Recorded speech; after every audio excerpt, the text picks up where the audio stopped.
Alhamdulillah, kita bersama-sama telah membacakan Maulid Asyarabut Tuhur dalam peringatan haul istri tercinta daripada Nabi besar Muhammad sallallahu alaihi wasallam, yaitu Sayyidatuna Ummul Mukminin Sayyidatuna Khadijatul Kubra bintu Khuwailid, yang bertepatan pada tanggal 11 Ramadan pada tahun ke-10 dari kenabian. Bukan 10 hijrah, tetapi tahun 10 dari kenabian.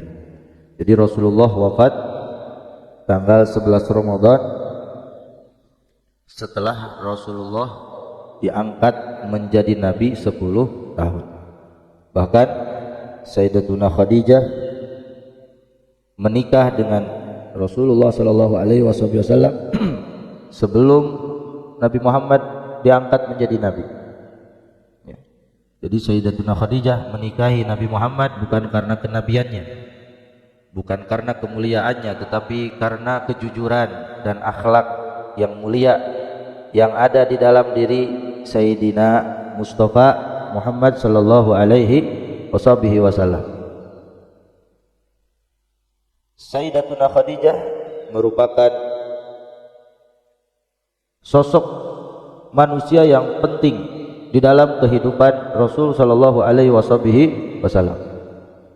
Beliau Sayyidah Khadijah telah mengorbankan segalanya apa yang beliau miliki, dari mulai harta semuanya, dari mulai kedudukan, dari mulai kemuliaan diperuntukkan untuk suaminya, yaitu Rasul sallallahu alaihi wasallam. Beliau mengeluarkan seluruh hartanya demi kepentingan dakwahnya Rasul sallallahu alaihi wasallam. Sebelum menikah dengan Rasul sallallahu alaihi wasallam, Sayyidatuna Khadijah disuruh oleh pamannya Rasulullah sallallahu alaihi wasallam, yaitu Abu Talib, "Wahai Khadijah, coba kamu pekerjakanlah Muhammad untuk mengurusi urusan dagangmu di negeri Syam."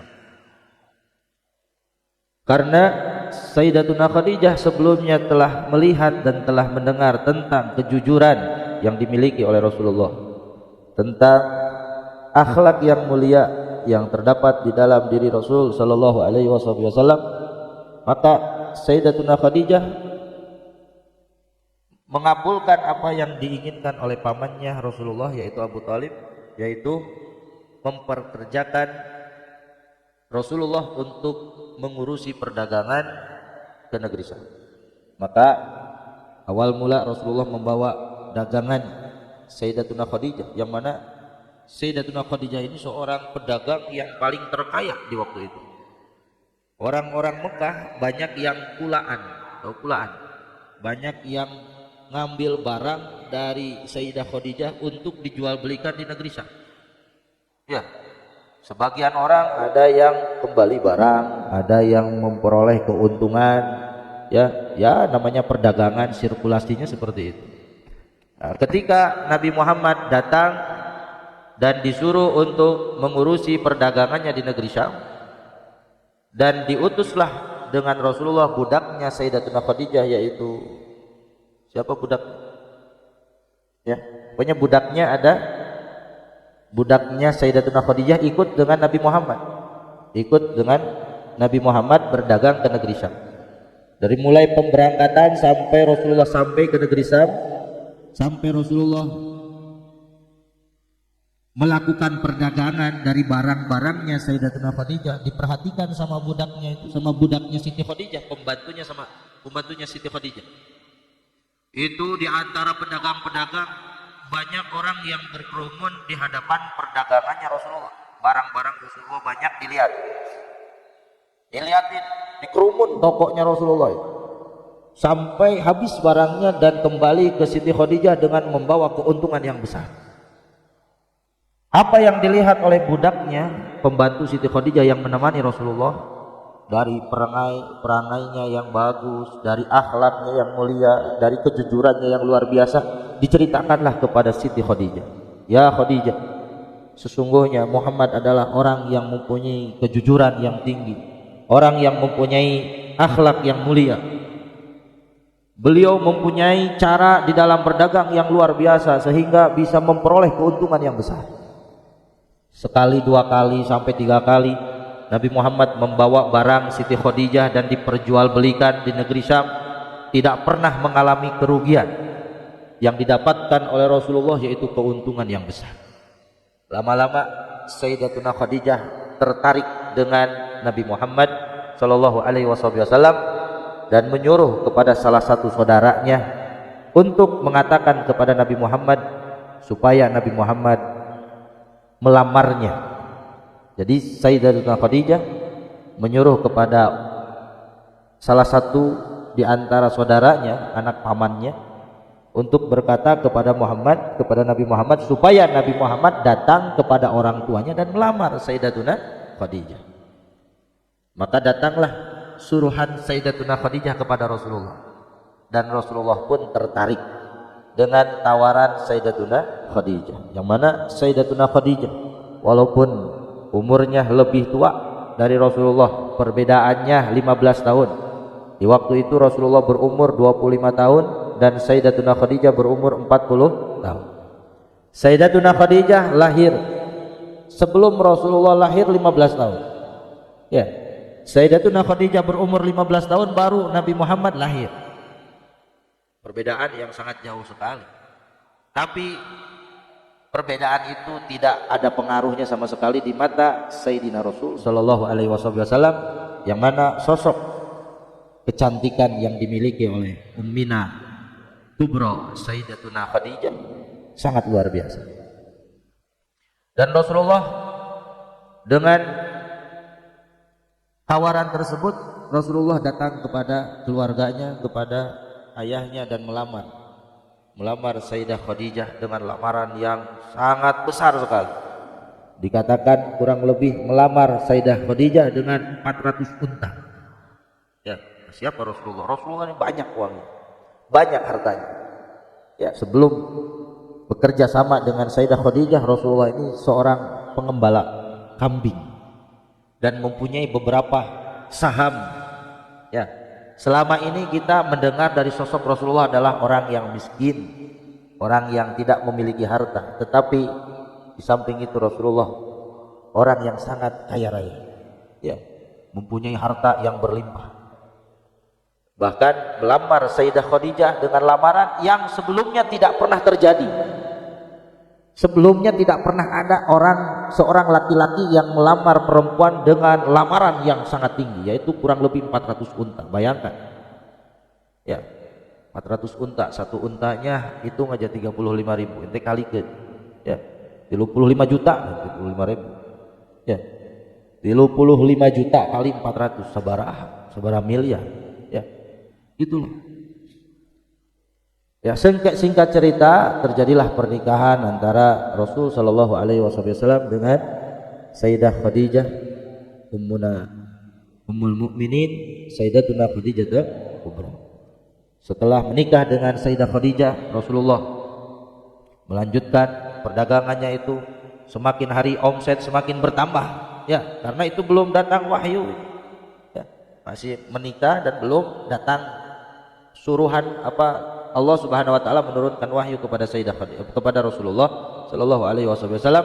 Sementara itu Rasulullah melanjutkan perdagangan Sayyidah Khadijah. Semakin hari semakin maju bisnisnya. Ya. Tapi akhir-akhir hari-hari yang sebentar lagi Rasulullah mau menerima wahyu, Rasulullah sering menyendiri. Sering tahannut fi ghari Hira. Ya. Sering menyendiri beribadah kepada Allah di ghari Hira. Ya, sudah punya firasat Rasulullah ini akan mendapatkan tugas yang berat yang akan diturunkan oleh Allah Subhanahu wa taala kepada Nabi Muhammad sallallahu alaihi wasallam. Ya, singkat cerita lagi, Rasulullah mendapatkan wahyu di Ghar Hira.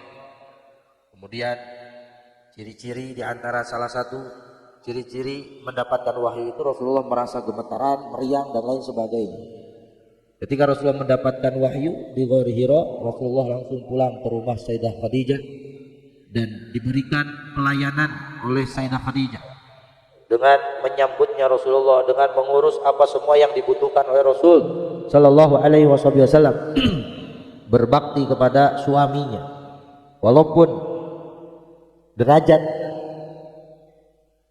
dari sisi materi Sayyidah Khadijah lebih unggul daripada Rasulullah. Ya, ini harus ditiru sama para perempuan-perempuan yang mungkin ekonominya lebih tinggi daripada suaminya. Tidak ada pengaruh, tidak ada sebab untuk seorang perempuan menguasai laki-laki karena lebih tingginya keekonomiannya. Ya, yang namanya istri, walaupun dia adalah orang yang lebih kaya daripada suaminya, jangan mentang-mentang lebih kaya dia yang menjadi kepala rumah tangga. Ya, sekaya apapun perempuan, tetap perempuan itu adalah ibu rumah tangga. Kepala rumah tangga siapa? Suami. Ya, jangan diambil alih sama istri. Nanti dunia tidak akan berjalan dengan benar ketika rumah tangga diambil alih kepemimpinannya oleh istri. Suamilah yang punya peranan untuk mengatur keadaan rumah tangga, walaupun istrinya lebih memiliki apa-apa. Ya. Seperti apa yang dilakukan oleh Sayyidah Khadijah. Dengan kekayaannya tetap beliau tawadhu, tetap beliau Sayyidah Khadijah menghormati suaminya, berbakti kepada suaminya, melayani suaminya, tidak pernah mengeluh untuk mendampingi suaminya. Ya, itulah yang diberikan oleh Sayyidah Khadijah. Bukan hanya perasaan, bukan hanya tenaga. Setelah Rasulullah Shallallahu Alaihi Wasallam mendapatkan ayat, diturunkan wahyu oleh Allah Subhanahu Wa Taala, dan dipastikan bahwasanya Nabi Muhammad adalah Rasul Shallallahu Alaihi Wasallam, maka Sayyidah Khadijah membantu perjuangan dakwahnya Rasul Shallallahu Alaihi Wasallam, mengeluarkan seluruh hartanya, mengorbankan semua kekayaannya guna untuk menyebarkan dakwah, guna untuk menyebarkan syariat agama Islam yang diturunkan kepada Nabi Khairul Anam, kepada seluruh umat manusia di waktu itu. Ya, betapa bingungnya Rasulullah untuk melangkah ketika Rasulullah mendapatkan wahyu. Dia tidak punya saudara yang mendukungnya, dia tidak memiliki kerabat yang mendukungnya,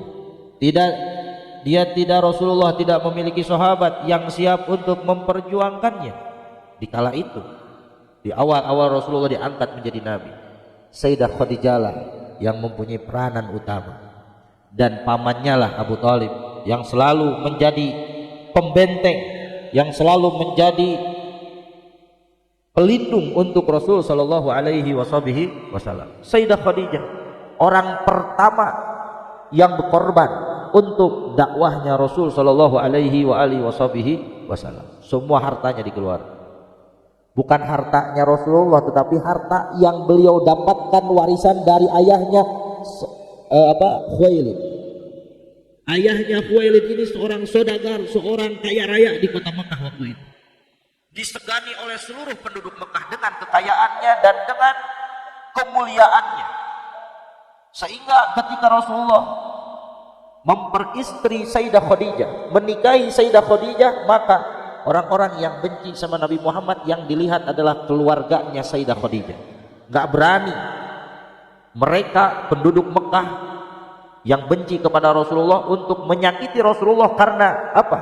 Karena beliau merupakan suami daripada Sayyidah Khadijah. Sedangkan Sayyidah Khadijah seseorang yang disegani, seseorang yang dimuliakan oleh penduduk orang Mekah, oleh penduduk Mekah. Banyak jasanya Sayyidah Khadijah. Jasanya kepada penduduk Mekah di Marodalan. Orang-orang Mekah itu dikasih modal semuanya untuk berdagang, berniaga di kota Syam. Dikasih modal sama Sayyidah Khadijah. Udah itu kerja, ini dagang, jualin di negeri Syam. Sehingga penduduk Mekah menjadi makmur. Itu diantara sababiahnya perjuangan atau pengorbanan, bantuan yang diberikan oleh Sayyidah Khadijah. Makanya mereka ini enggan, tidak berani menyakiti Rasul Shallallahu Alaihi Wasallam ketika selama Sayyidah Khadijah masih ada. Ya, jadi orang-orang yang pertama yang melindungi, yang memperjuangkan syariat Rasul Shallallahu Alaihi Wasallam yaitu Sayyidah Khadijah, istri yang mulia, istri yang paling dicintai oleh Rasul Shallallahu Alaihi Wasallam. seorang istri yang sangat mempunyai peranan penting di dalam pekerjaannya Rasul Shallallahu Alaihi Wasallam. Apa pekerjaan Rasul? Nasyrus syariah, menyebarkan syariat Islam ke semua orang pada waktu itu. Memerlukan modal yang besar, ya, memerlukan biaya yang besar, keberanian yang besar, memerlukan tenaga yang besar. Semua itu diberikan oleh Sayyidah Khadijah kepada Rasul Shallallahu Alaihi Wasallam, sehingga Rasul bisa menjalankan misi demi misi, bisa menjalankan tugas demi tugas yang diberikan oleh Rasul, oleh Allah Subhanahu Wa Taala kepada Rasul Shallallahu Alaihi Wasallam. Sedikit demi sedikit, dengan bantuan kewibawaannya Sayyidah Khadijah, dengan hartanya Sayyidah Khadijah, maka mulailah orang-orang yang ada di sekitar Rasul Shallallahu Alaihi Wasallam masuk Islam. Pertama Sayyidina Abu Bakar As-Siddiq, kemudian disusul oleh Sayyidina Ali karramallahu wajhah, kemudian masuk Islamlah orang-orang yang mempunyai pengaruh besar di kota Mekah, merintis bagaimana caranya menyebarkan syariat, menyebarkan Islam di waktu, di zaman yang sangat sulit untuk diarahkan manusia pada zaman tersebut. Ya, sangat sulit. Di era jahiliyah, di era yang sudah lama tidak hidup dengan syariat. Setelah Nabi Isa itu tidak ada syariat, ya, orang bebas dengan kehidupannya, dengan perzinahannya, dengan perjudiannya, dengan pembunuhannya. Mereka bebas hidup tanpa syariat, tanpa aturan, tanpa hukum. Dan Rasulullah diutus di era jahiliyah, ya, di era yang mana manusia itu sulit untuk diarahkan dan hidup sesuai dengan hukum aturan-aturan Allah Subhanahu Wa Taala. Istilahnya sudah keenakan dengan kebebasan. Tiba-tiba Rasulullah datang membawa aturan. Kebayang nggak sulitnya? Ya, sangat sulit sekali peranan dakwahnya Rasulullah Shallallahu Alaihi Wasallam, dan kesulitan yang dihadapi oleh Rasul Shallallahu Alaihi Wasallam itu dipermudah oleh Sayyidah Khadijah.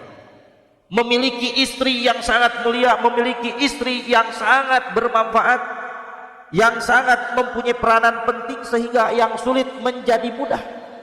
Tidak ada yang sulit ketika di dalam rumah tangga terjalin hubungan yang sangat erat, hubungan yang sangat saling mencintai satu sama lain. Tidak akan ada kesulitan, tidak akan ada permasalahan, ya, tidak akan ada kesulitan, tidak akan ada permasalahan. Yang ada pun hilang. Karena apa? Karena adanya jalinan cinta yang ditanamkan di dalam setiap hati antara suami dan istri. Ya, contoh Sayyidah Khadijah yang sangat mencintai Rasulullah, begitupun Rasulullah yang sangat mencintai Sayyidah Khadijah. Tumbuh di dalam rumah kecintaan dari kedua sosok antara suami dan istri. Maka dengan kecintaan hidup yang sulit menjadi mudah, permasalahan akan didapatkan jalan keluarnya. Ya, jadi Sayyidah Khadijah mempunyai peranan penting di dalam perjalanan dakwahnya Sayyidil Mursalin, Nabi besar Muhammad Sallallahu Alaihi Wasallam. Dikatakan di dalam kitab Al-Bushra fi managib Sayyidatina Khadijah Al-Kubra. Kitab Al-Bushra fi managib Sayyidatina Khadijah Al-Kubra yang dikarang oleh Al-Sayyid Muhammad bin Ali Al-Maliki. Dikatakan bahwasanya Sayyidah Khadijah, istri Rasul Sallallahu Alaihi Wasallam, meninggal pada tanggal 11 Ramadan. Ya. Jadi kita tahu kenapa tanggal 11 Ramadan ini hari wafatnya Sayyidah Khadijah. Dikutip dari kitab Bushra yang menjelaskan tentang cerita atau managib Sayyidatuna Khadijah Al-Kubra. Dijelaskan di situ bahwasanya Rasulullah Sayyidah Khadijah meninggal pada tanggal 11 Ramadan, seperti hari ini 11 Ramadan. Ya. Walaupun Ramadan belum ada waktu itu.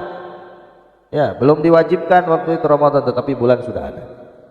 Kemudian pada tahun ke-10 dari kenabian, Nabi sudah menjabat menjadi Nabi selama 10 tahun, Sayyidah Khadijah baru meninggal. 10 tahun mendampingi Rasulullah menjadi Nabi. 10 tahun mendampingi Nabi Muhammad ketika Nabi Muhammad menjadi Rasul.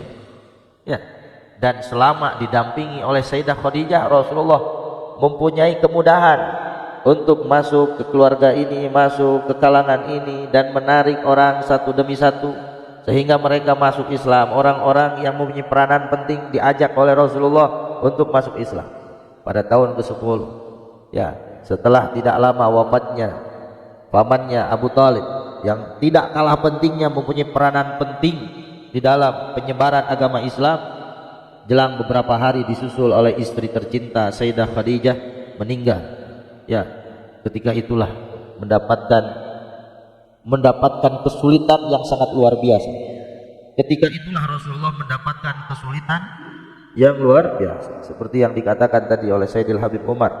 Ya, matat Khadijatu ba'da ashrin, meninggallah Sayyidah Khadijah setelah 10 tahun. Wa Abu Talibin, begitu juga Abu Talib. Wajaha ba'da daini syadaidah, wajah Rasulullah mendapatkan setelah kematian dua sosok yang mulia ini syadaid. Apa syadaid? Kesulitan demi kesulitan. Ya, kesulitan demi kesulitan setelah ditinggalkan oleh pamannya Abu Thalib, kemudian tidak lama disusul oleh istrinya Sayyidah Khadijah. Maka dinamakan tahun itu merupakan Amul Hazan, tahun kesedihan. Dari mulai situlah Rasulullah mendapatkan syadaid, kesulitan demi kesulitan yang berujung Rasulullah mendapatkan ancaman demi ancaman, ejekan demi ejekan, dan Rasulullah hadapinya dengan kesabaran dan dengan ketabahan, sehingga Allah menilai kesabaran dan ketabahannya. Allah menggantikannya dengan kebahagiaan yang luar biasa, yaitu perjalanan Isra wal Mi'raj. Ya. Jadi setelah Rasulullah sabar mendapatkan kesulitan setelah ditinggalkan oleh pamannya Abu Thalib dan istrinya Sayyidah Khadijah, orang Mekah tidak berhenti-berhenti mengancam Nabi, mengejek Nabi, ya, ingin membunuh Nabi, tapi Rasulullah menghadapinya dengan kesabaran. Ya, sehingga kesabaran itu dinilai oleh Allah Rabbul Alamin, dan Allah Subhanahu wa taala ketika Rasulullah dalam keadaan sulit, Allah membahagiakannya melalui perjalanan Isra wal Mi'raj. Ya. Sayyidah Khadijah wafat ketika beliau berusia 65 tahun. Sayyidah Khadijah wafat ketika beliau berusia 65 tahun. Dan Rasulullah ketika itu berusia berapa tahun? Berapa tahun? 50 tahun. Ya. Ada cerita yang sangat luar biasa. Di saat detik-detik atau akhir hari-hari terakhir Sayyidah Khadijah, yang mana ketika itu Sayyidah Khadijah sudah merasakan bahwasanya ajalnya sebentar lagi akan tiba. Ya, udah punya firasat bahwasanya ajalnya sebentar lagi akan datang. Maka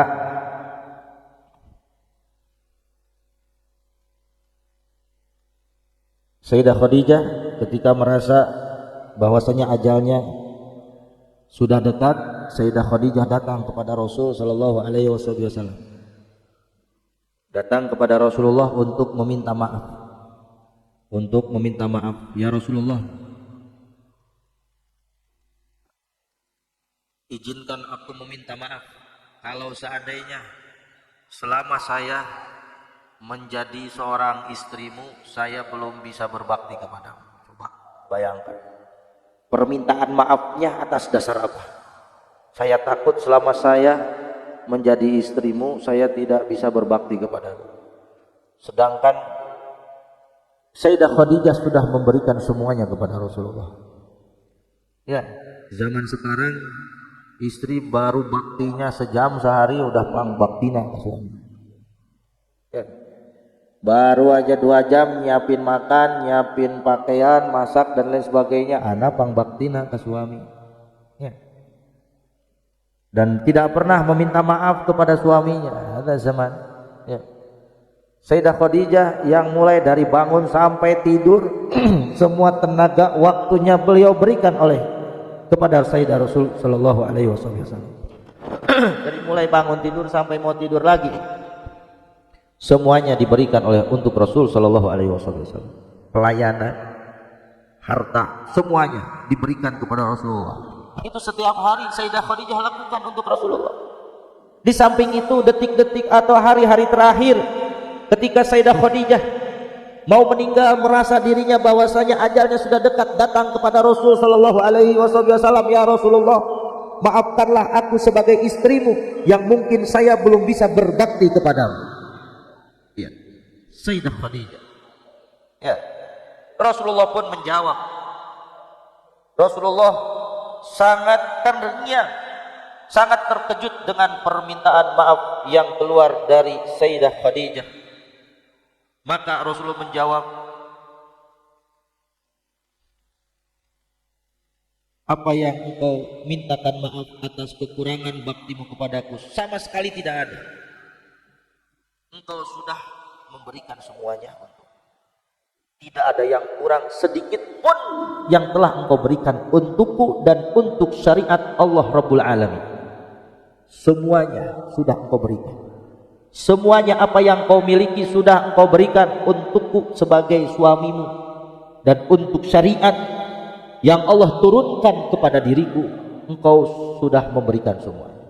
Dari mulai perasaan, tenaga, waktu, bahkan semua kekayaanmu sudah engkau berikan untukku dan untuk syariat Allah Subhanahu wa ta'ala." Jadi Rasulullah mengakui dengan kebaktiannya Sayyidah Khadijah kepada beliau. Ya, maka terbukti selama berumah tangga dengan Rasulullah, berumah tangga dengan Sayyidah Khadijah, Rasulullah tidak menikah lagi. Ya, terbukti bahwasanya Rasulullah sangat mencintai peranan Sayyidatina Khadijah. Maka berjalannya waktu, perasaan itu semakin hari semakin dekat. Semakin hari semakin merasakan Sayyidah Khadijah akan didatangkan ajalnya oleh Allah Subhanahu wa taala. Maka Sayyidah Khadijah memanggil putrinya Sayyidatuna Fatimah. "Wahai putriku Fatimah, ya, katakanlah kepada ayahmu, siapkanlah sorban yang biasa Rasul, yang biasa ayahmu memakainya ketika beliau mendapatkan wahyu dari Allah. Tolong kamu sampaikan kepada ayah. Mintakanlah sorban yang biasa beliau pakai ketika beliau mendapatkan wahyu dari Allah Rabbul Alamin." Adab, akhlak yang didapatkan, yang ada di dalam hati Sayyidah Khadijah. Tidak berani meminta dengan belak-belakan kepada suaminya. Tidak berani datang kepada Rasulullah. Ya, misalkan datang kepada Rasulullah, "Siapkan sorban, buat kain kafan yang biasa engkau pakai untuk ketika menerima wahyu." Tidak mengatakan seperti itu, tetapi melalui putrinya Sayyidatuna Fatimah. Yang barusan kita sudah mendengarkan tentang kemuliaan Sayyidah Fatimah. "Bi Fatimah qad safa hali wa niltul maram." Ya, berkah Sayyidah Fatimah. "Bi Fatimah qad safa wa niltul maram." Jadi dengan berkahnya Sayyidah Fatimah semuanya, saya sudah mendapatkan semua apa yang saya inginkan. Itu dikatakan di dalam qasidah Al-Habib Umar bin Muhammad bin Salim bin Hafid bin Syekh Abu Bakar bin Salim. Ya, kecintaan beliau kepada Sayyidah Fatimah sangat luar biasa. Sampai beliau mengarang qasidah tentang Sayyidah Fatimah yang bermakna yang sangat luar biasa. Ya. Di antara qasidah yang dibacakan oleh Habib Umar di sini, ya.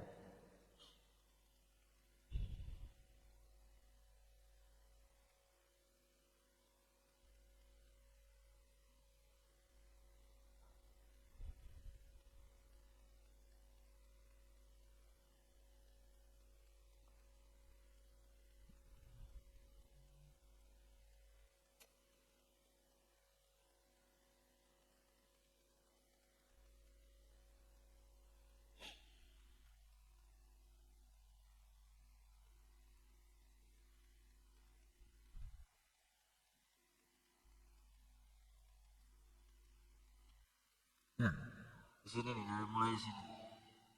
"Alaika salla ilahi ma bi istilmam imam kullil wara fi kulli khasin wa 'am asyafi wal mubtaghi yawmal liqa wa siham yawmal malaiku tunadi Jam'a kullal anam ghudu absarakum tamurru bintin nabi bisalam.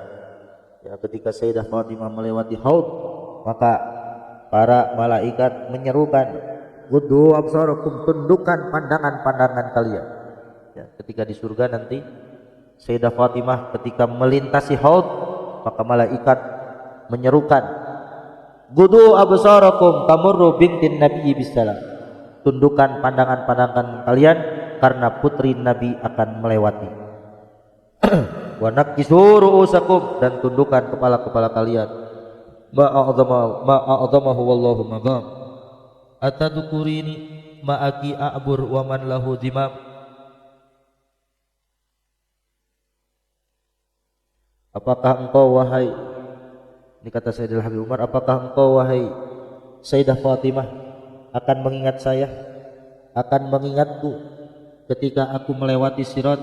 Hasyaki ya ummuna tansina hadal gulam. Hasyaki, apa hasyaki artinya? Ya, tidak mungkin wahai ibuku engkau lupakan anakmu ini. Hasyaki ya ummuna tansina hadal gulam. Gak mungkin engkau lupakan wahai ibuku terhadap anakmu ini. Yaitu Sayyidil Habib Umar, beliau menyampaikan kerinduannya dan keinginannya perjumpaan dengan Sayyidah Fatimah. Ya, gak mungkin engkau wahai ibuku melupakan saya, melupakan anakmu ini. Ya. Bi Fatimah gad sofa, bi Fatimah gad sofa hali waniltul marom. Dengan Fatimah, kata Sayyidil Habib Umar, telah tersucikan keadaanku waniltul marom, dan telah mendapatkan apa yang saya inginkan. Bid'ah Muhammad Habibullah khairul anam, keturunan Nabi Muhammad, putrinya Nabi Muhammad, kekasih Allah sebaik-baiknya manusia. Ya, maka beliau Sayyidah Fatimah merupakan putri Rasulullah dari ibunya atau dari istrinya yang bernama Sayyidah Khadijatul Kubra. Ya, jadi ketika itu Sayyidah Khadijah memanggil putrinya Sayyidah Fatimah, wahai Fatimah, wahai Fatimah, wahai putriku, saya sudah merasakan bahwasanya ajalku akan segera tiba. Yang saya takutkan bukan apa-apa wahai Fatimah, yang saya takutkan adalah siksa kubur. Ya, Sayyidah Khadijah, beliau mengatakan seperti itu, yang saya takutkan bukan meninggalkan dunia, tetapi yang saya takutkan siksa kubur wahai Fatimah. Oleh karena itu, engkau datanglah kepada ayahmu, mintakan sorban, mintakanlah kepada beliau sorban yang akan saya jadikan kafan, yang mungkin akan memberikanku perlindungan dari siksaan kubur. Sorban yang biasa digunakan, dipakai oleh ayahmu ketika beliau mendapatkan wahyu dari Allah Subhanahu wa ta'ala. Ya, Sayyidah Khadijah sangat luar biasa, yang ditakutkan tidak ujub, tidak takabur. Ana sudah harta ana untuk semuanya, untuk Rasulullah. Ana sudah berkorban semuanya. Semuanya udah ana berikan untuk syariat Allah. Tapi yang ditakutkan apa? Siksa kubur. Coba. Ya, kita sudah memberikan apa untuk syariat? Apa yang sudah kita korbankan untuk dakwahnya Rasulullah? Baru sedikit. Ya, baru sedikit, mending sedikit ada. Mungkin kita belum punya pengorbanan yang kita berikan untuk syariat Nabi Muhammad. Di samping itu sekalinya kita beribadah sudah pang ibadah. Di samping itu kita baru berdakwah, tidak ada pengorbanan sama sekali, merasa diri pang dakwahna, pang menyebarkan Islamna. Waliyadu billah. Sayyidah Khadijah, ya, semuanya diberikan untuk Rasulullah, semuanya diberikan untuk Islam, untuk Allah. Yang ditakutkan apa? Siksa kubur. Sampai Sayyidah Khadijah meminta kepada Rasulullah melewati Sayyidah Fatimah putrinya, wahai Fatimah, mintakan sorban kepada ayahmu yang biasa ayahmu gunakan pakai ketika beliau menerima wahyu. Ya, karena yang saya takutkan adalah siksa kubur. Mungkin sorban ayahmu akan membentengiku, mungkin akan membentengiku, menghalangiku dari siksaan alam kubur. Maka kata Sayyidah Khadijah, engkau harus datang kepada ayahmu karena saya malu untuk memintanya. Ya, karena saya malu untuk memintanya sendiri. Malu, ya, malu sama suaminya. Ya, malu sama suami, barang penta teh malu. Itu namanya istri salehah. Ya. Istri solehah malu minta-minta sama suaminya. Nah, bagi suami yang punya istri malu minta sama suaminya, jangan dimanfaatkan. Ya. Wah, istri anak mah tara barang pentai, tara diberi anak. Nah, ngerti ya teman. Ya, suami anu teu boga era aja mah. Ya, istrinya udah luar biasa, nggak pernah minta-minta sama dirinya. Dianya nggak peka. Ya, ini suaminya nggak punya kaera, tara barang bere. Ya, istrina tara minta, dimanfaatkan. Wah, ya, maka jangan seperti itu. Jangan seperti itu. Ya, jadi istri jangan berani meminta kepada suaminya dengan permintaan yang di luar kemampuannya. Dan ketika suami mempunyai istri yang solehah, yang tidak berani meminta-minta kepada suaminya, suaminya yang harus ngerti. Ya, suaminya yang harus punya pengertian. Jangan nunggu diminta, sadar, ngerti, kasih. Kita sudah harus tahu apa yang diperlukan sama istri kita. Maka perbincangan antara Sayyidah Fatimah dan Sayyidah Khadijah itu disampaikan oleh Sayyidah Fatimah kepada ayahnya, kepada Rasul sallallahu alaihi wasallam. Wahai ayahku, tadi saya dipanggil oleh ibuku. Ibuku mengatakan seperti ini. Bahwasanya ibuku Sayyidah Khadijah telah merasa bahwasanya ajalnya telah dekat. Dan yang beliau inginkan adalah beliau menginginkan sorban milikmu yang ingin beliau jadikan untuk kain kafannya supaya menjadi perlindungan dari siksa kubur. Maka tidak lama kemudian ketika Rasulullah mendengarkan apa yang disampaikan oleh Sayyidah Fatimah, maka Rasulullah datang kepada Sayyidah Khadijah, kaget dengan permintaan itu. Datang kepada istrinya, wahai istriku, ya, wahai istriku, sesungguhnya Allah Subhanahu wa taala telah mempersiapkan tempat untukmu di dalam surga. Ya, kabar gembira yang Rasul berikan kepada istrinya Sayyidah Fatimah. Wah Sayyidah Khadijah, wahai istriku, sesungguhnya Allah Subhanahu wa taala telah mempersiapkan tempat untukmu di surga. Tidak perlu pakai sorban, ya. Untuk melindungimu dari siksa kubur, surga sudah Allah sediakan untukmu. Tidak lama kemudian datanglah malaikat Jibril kepada Rasulullah membawa 5 kafan. 5 kain kafan. Ya. Malaikat Jibril datang kepada Rasul sallallahu alaihi wasallam. Maka malaikat Jibril membawa 5 kain kafan dan diberikan kepada Rasul sallallahu alaihi wasallam. 5 kafan itu, dan ditanya sama Rasulullah, "Ya Jibril, 5 kafan ini untuk siapa aja?" Yang pertama untukmu ya Rasulullah. Yang kedua untuk istrimu Sayyidah Khadijah. Inilah kain kafan yang nanti kalau beliau meninggal, kafanilah dengan kain ini.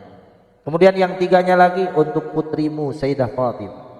Satunya lagi untuk siapa? Untuk suaminya Sayyidina Ali karamallahu wajhah. Satu lagi untuk siapa? Untuk Sayyidina Al-Hasan. Untuk Sayyidina Al-Hasan, putra daripada Sayyidatuna Fatimah, cucumu ya Rasulullah. Kemudian Jibril ketika itu menangis.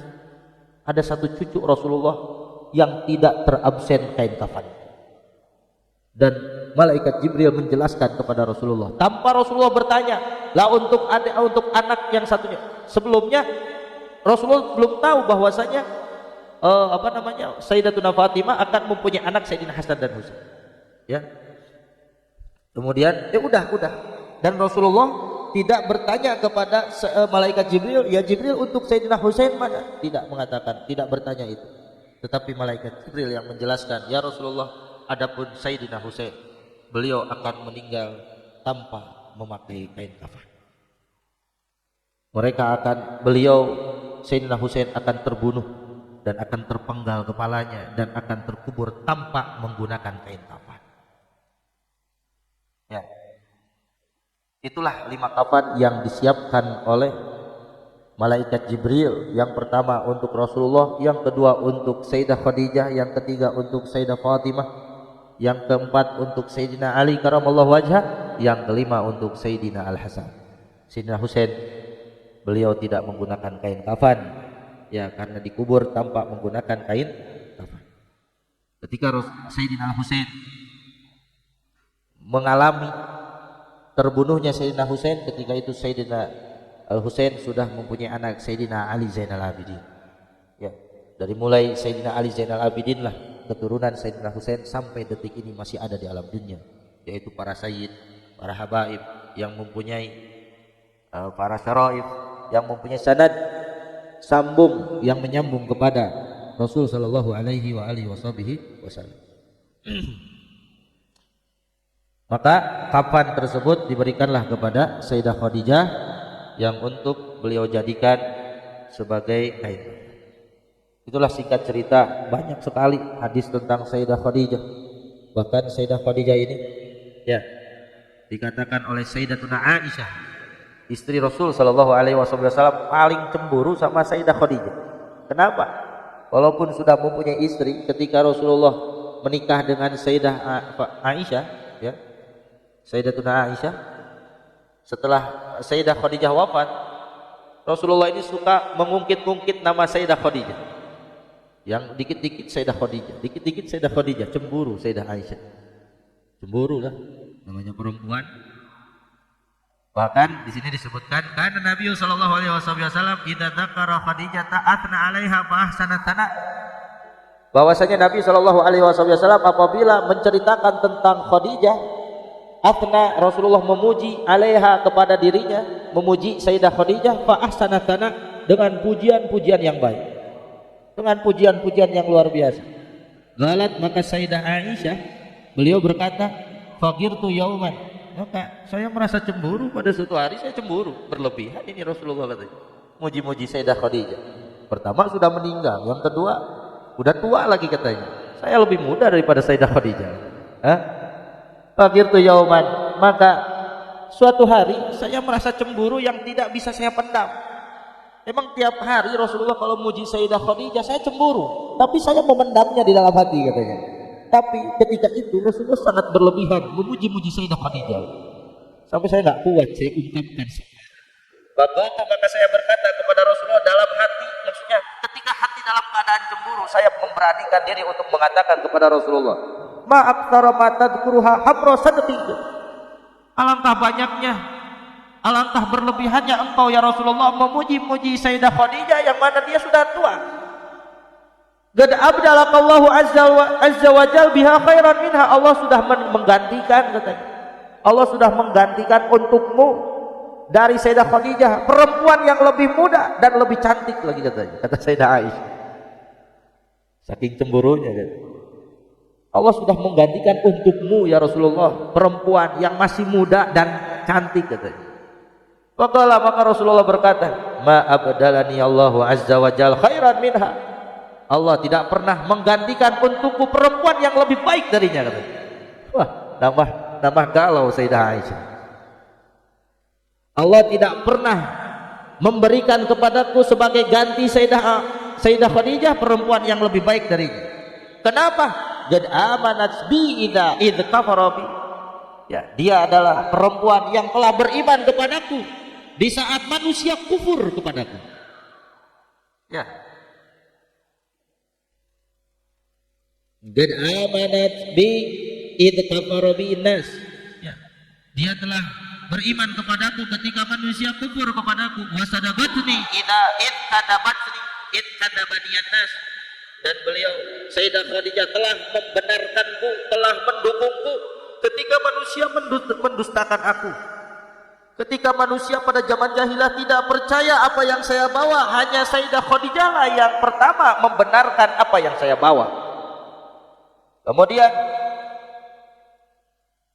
wawasatni bimaliha idza haramaniyan nas, dan Sayyidah Khadijah telah mengorbankan semua hartanya untuk kepentingan dakwahku di saat manusia menolak hartanya diberikan kepada syariat yang sedang saya sebarkan. Manusia pada enggan memberikan bantuan dengan hartanya, tetapi Sayyidah Khadijah semua hartanya diberikan kepadaku. Kemudian di antara yang mana Rasulullah tidak pernah mendapatkan gantinya yang lebih luar biasa, wa razaqani Allahu azza wa jalla waladaha idza haramani auladan nisa, dan Allah telah memberikan keturunanku dari rahimnya Sayyidatuna Khadijah di saat orang-orang Ya. Di saat orang-orang tidak memberikan anak-anaknya. Wahakada, inilah salah satu sababiyah yang mana Sayyidah Khadijah kedudukannya tidak pernah bisa digantikan oleh perempuan siapapun. Ya. Oleh perempuan siapapun, kedudukan Sayyidah Khadijah tidak bisa tergeserkan. Sayyidah Khadijah, istri yang paling mulia, istri yang paling dicintai oleh Rasul sallallahu alaihi wasallam, yang menduduki deretan pertama. Sayyidah Khadijah yang berada di nomor pertama. Ya, istri Rasulullah yang paling dicintai oleh Rasulullah. Ya. Makanya Sayyidah Aisyah saking cemburunya, ya wajarlah manusia. Ya, mempunyai sifat cemburu yang luar biasa. Bukan sekali dua kali Rasulullah memuji-muji Sayyidah Khadijah tiap hari. Cuman waktu itu, ya, di waktu itu berlebihan mujinya sampai Sayyidah Aisyah tidak kuat menahan kecemburuannya itu dan mengungkapkan semuanya. Ya, ternyata ditolak mentah-mentah sama Rasul Shallallahu Alaihi Wasallam. Itulah, ya, banyak lagi hadis yang dijelaskan oleh Rasulullah tentang keutamaan Sayyidah Khadijah. Mudah-mudahan dalam rangka memperingati haulnya kita mengungkit sedikit tentang kemuliaan Sayyidah Khadijah, mengungkit peranan Sayyidah Khadijah di mata Rasul sallallahu alaihi wasallam, di mata Allah Subhanahu wa taala. Mudah-mudahan kita semua mendapatkan keberkahannya, mendapatkan perlindungan, mendapatkan cinta dari Rasul sallallahu alaihi wasallam, dan mudah-mudahan, ya, kelak nanti kalian sebagai para laki-laki mendapatkan istri yang solehah, istri yang bisa meniru akhlaknya Sayyidah Khadijah. Dan mudah-mudahan para santriwati, ya, mendapatkan bisa meniru, bisa mencontoh bagaimana keteguhan seorang istri yang mulia Sayyidah Khadijah. Beliau yang berbakti kepada suaminya dan beliau mendapatkan kedudukan mulia di sisi Allah Subhanahu wa taala. Dengan baktinya kepada suami, Allah sudah menyediakan tempat di dalam surga. Mudah-mudahan kalian, kita semua bisa meniru akhlak-akhlaknya. Anak-anak kita, putri-putri kita bisa meniru akhlaknya Sayyidah Khadijah al-Kubra. Amin ya Allah ya rabbal alamin. Wa sallallahu wa sallam ala sayyidina Muhammadin wa ala alihi wa ashabihi ajma'in walhamdulillahi rabbil alamin.